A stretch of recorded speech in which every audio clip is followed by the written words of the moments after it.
Hello guys, welcome back with me again in this channel.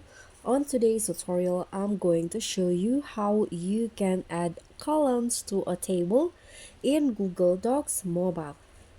So in here, if you are using Google Docs on mobile, it might be different when you are using it on PC because it's not as convenient as it is on PC.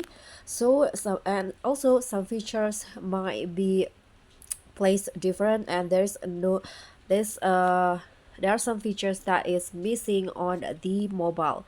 So here, through this video, I'm going to show you how you can add columns to a table. So let's just launch the Google Docs first.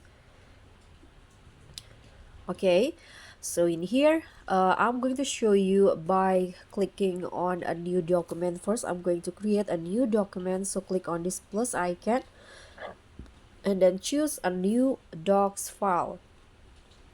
Okay, so a blank document has been created, and to create a table first, you need to click on the plus icon at the top right here, and you'll see the table options in here. Just click on this arrow.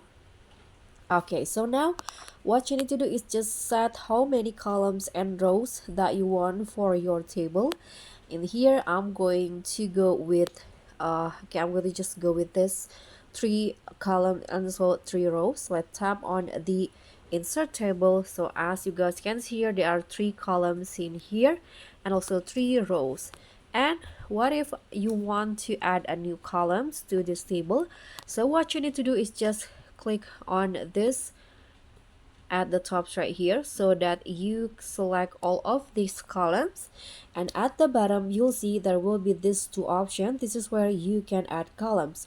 If you want to add a new columns to the right side, you can click on this, but if you want to add it on the left side, you can need to click on this column left. So I'm going to add column here. Let's add 2, and also on the left 2, just like this. And now there are 1 2 3 4 5 6 7 columns here on my table. So I'm going to show you in a print layout. Okay, you can see now the table is now just look like this. And so that's all for me. I hope this simple Google Docs tutorial on mobile will be helpful for you.